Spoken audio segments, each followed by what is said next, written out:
এই যে মান্না সালোয়ার যেটা চলে আসতো, এই খাবারটা কাজ করা লাগতো না, বুনিয়াদের মতো খাবার চলে আসতো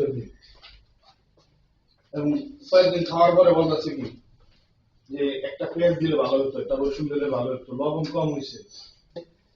আল্লাহ বলছে খাবার যা আসে খাওয়ার পরে যেটা থাকবে এটাকে একসাথে গুছিয়ে আকাশ দিকে দিবা, চলে যাওয়া আবার উপরে,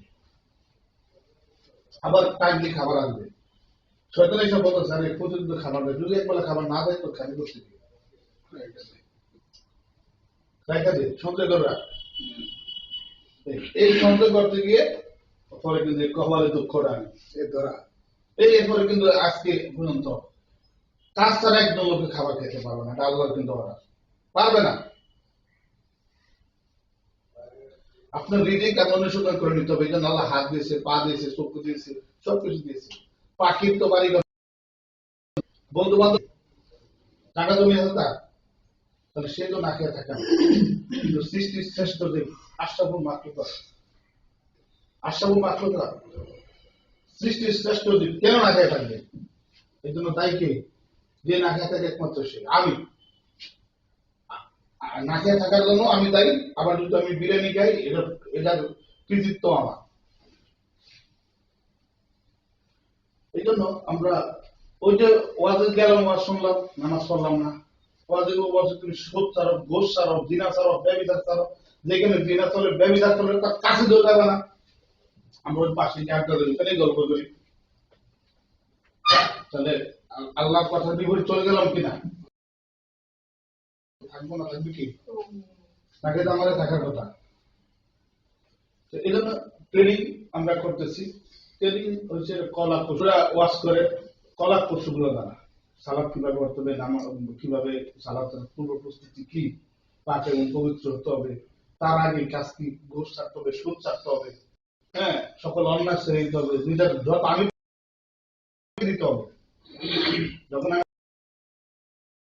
আমি তো আসলে মিশিয়ে দিলাম, এটা যদি আমার মনের প্রাণে না থাকে,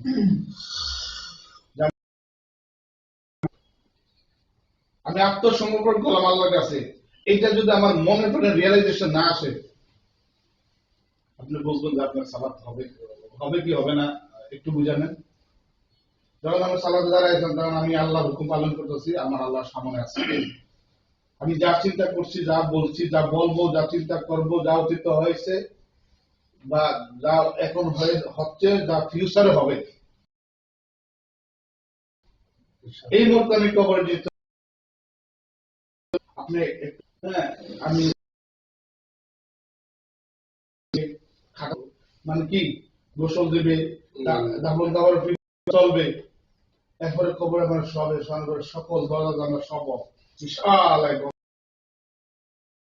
কেউ নেই। সেদিন ঘর থেকে বাইর করতেছে, সে তো মারা গেছে, সে মনে করো আমি ঘুমিয়ে আছি। একজন হাতে ধরবে, পা ধরবে, ভাই কানবে, বোনে কানবে, হাদিস শরীফে এভাবে আছে যে ভাই কানবে, বোনের ধাক্কা দিবে, কিন্তু ওনার সেই ইয়া নাই। কিন্তু মানুষটি কবে কি ধাক্কা দিবে, আর না আমি মরি না, আমি জীবিত আছি। কিন্তু এভাবে যখন কবরন্ত নিবে, কবে গেল লোকে বড় বড় কর্পোরেট ইয়েগুলোতে, এই আমাদের এই জ্ঞান জগতে এগুলোতে হিসাব নাই। সকালবেলা আসলেন, রাত 12টায় গেছেন, আর 4টায় গেছেন, চেয়ারি গায়ে গেছেন, ফজর ভরে গেছেন, এগুলো কিন্তু কাউন্টিং আসে না, তাই না? এখন দুনিয়ার এসব বড় ধরনের ক্ষেত্রে হয়, এই জন্য দুনিয়ায় আমার প্রিপারেশন নিতে হবে। আর ভাই দুনিয়া আমার ছেলেকে মেয়েকে লালন পালন করা আমার জন্য খরচ ছিল, আমার স্ত্রীকে লালন পালন করা তার সার্বিকভাবে তার সকল ধরনের ভরণ পোষণ করা আমার জন্য খরচ ছিল, আমার বাবা মার সার্বিক তাকে ভরণ পোষণ করা সার্বিকভাবে আমার জন্য খরচ ছিল। আমি সেটা করতে পারিনি, বলতেছি যে আমি জান্নাতে চলে যাব। কত সুদা আমি আল্লাহর এই যে ফরজ গুলা পালন করতে পারলাম না, কারণ আমি এই জন্য আমি দেয় পৃথিবীতে হাজার হাজার কোটি টাকা, হাজার হাজার কোটি টাকা মালিক আছে না? বাংলাদেশে তো ডজনে ডজনে শত শত আছে, আছে না? তাহলে সেই হাজার কোটি মালিক হলো, আমি হইতে পারলাম না কেন? তাহলে নিশ্চয়ই কিছু ব্যতিক্রম কাজ সে করেছে। আচ্ছা, ধর 1,000 কোটি টাকা বলবেন যে সুদ খাইছে, দুর্নীতি, সবাই কি সুদ করে? আচ্ছা, একজন ধর 5 কোটি টাকা ইনকাম করছে, কিন্তু আমি 5 কোটি টাকা মানে তো করলাম না কেন? আমি পারলাম না কেন? কারণ উনি নিশ্চয়ই ডিফারেন্ট কিছু কাজ করেছে। মানুষের ছোট ছোট পরিবর্তন, ছোট ছোট অভ্যাস মানুষের বিশাল পরিবর্তন এনে দেয় মানুষের জীবনে। এই কারণে দুনিয়া চলতে হবে পরকালকে সামনে রেখে। তাহলে আমি দুনিয়া যদি ফেল মেরে দেই, পরকালে যেতে আর সুযোগ নেই। আচ্ছা, এখন এই জান্নাতের চাবি, আমি নামাজ পড়লাম না, জান্নাতের মালিক হয়ে গেলাম, এখন যদি আল্লাহ চাবিটা দুনিয়া রেখেছে, আবার আমাকে পাঠাও, সম্ভব? কত আল্লাহ আমি তোমাকে এটা সেটা দিয়ে সুযোগ করে দলে দিবে, আর সুযোগ নেই।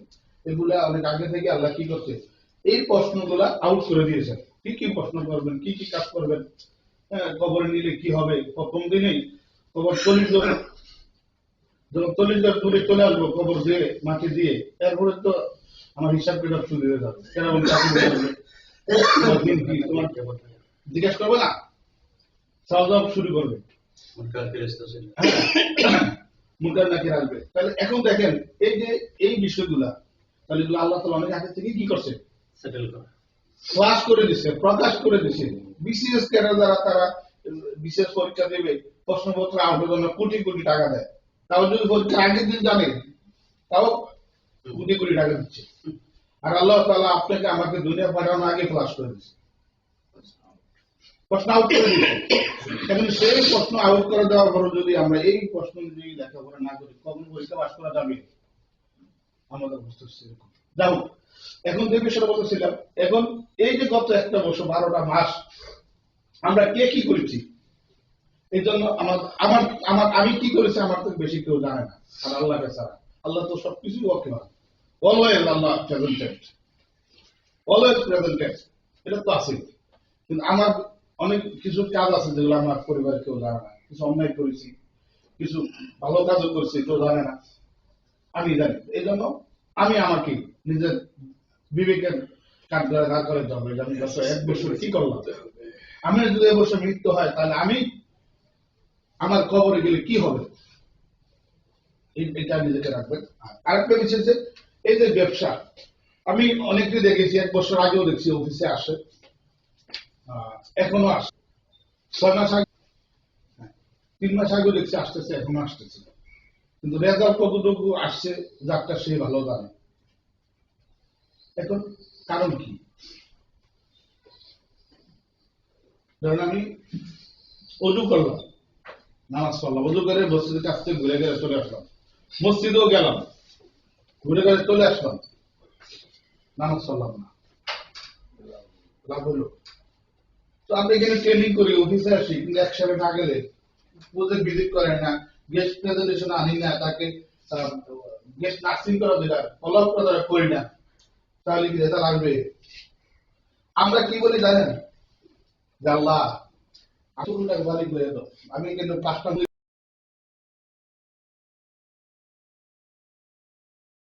দেখছি বাজারে গেছে, গিয়ে দেখছে ছোট মাছ বাজারে বিক্রি হয়, ভাগে হয়েছে ধরেন 10 টাকা 20 টাকা, এরকম ছিল। তো একবার 2 বার কিনলে আরেকটু ফ্রি দেয়। তো উনি গেছে তেলের দোকানে, তেলের দোকানে গিয়ে বলতেছে মাছ কিনলে তো মাছ ফ্রি দেয়, তো তেল কিনলে তেল ফ্রি দাও। তো উনি ধরেন আগে তো ছিল ইয়ার বোতল, কাঁচের বোতল, তেল চালানোর জন্য এগুলো ইউজ করা হচ্ছে। তো কাঁচের বোতলে ধরেন 1/2 লিটার বা 1 লিটার তেল ধরে পুড়িয়ে দিছে, একদম ফুল করে দিছে, দিয়ে মুখটা মারে দিছে, দিছে যার উনি মুখটা মারছে। মারাবার কয় মাছ কিনলে তো মাছের এক্সট্রা কিছু দেয়, তেল কিনলাম তেল কিছু দাও। বেটা দেখো কি কো, মাথা ঠিক আছে? আচ্ছা ঠিক আছে, তুমি বোতলটা কি করো, বোতলের নিচে আবার একটু গর্ত মতো থাকে না, তো এই বোনাসটা এটার মধ্যে দিছে। কিন্তু নিচে যে আসল যেটা, ওটা লুজ হওয়ার কারণে বাড়ি যায়, এটা ধরে যাইতে এতে তেল পড়ে গেছে, বলছে যে বোনাস, বোনাস সামান্য। হ্যাঁ, তো এখন আমরা এখন দেখতেছি যে এই যে বোনাস, তাহলে যদি আসল না থাকে, বোনাসের কোনো দাম আছে? যেখানে 1 লিটার আমার চলে গেল সেখানে 10 গ্রাম 5 গ্রাম আছে কোনো দাম। এই জন্য যে আমরা যে বিষয়টা বলছি যে আমরা বোনাস নিব বেসিক ঠিক রেখে, আমার যদি ইমান ঠিক থাকে আমি জান্নাতে যাব। আর আমার চাকরি নেই, আমার বোনাস দেবো কি? বোনাস কারা পায়?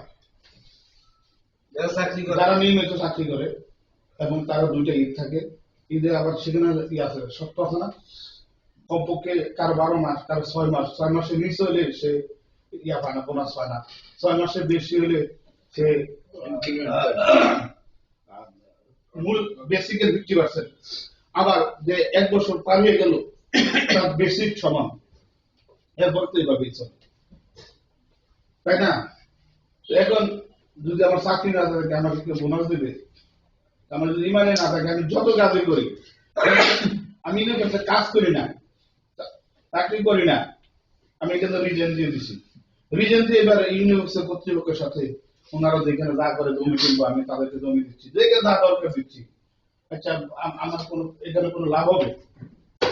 এখন ধরেন আমার একটা ইনকাম হয় না, বা তাদের সাথে আমি ঘুরতেছি, তাহলে কোম্পানিতে তাকে ঢুকতেছে, পরোক্ষভাবে কিন্তু আমি লাভবান, আমার কাস্টমার লাভবান। Yes or not? তাহলে আমার যদি চাকরি না থাকে তাহলে আমার বোনাস কিন্তু দাম আছে।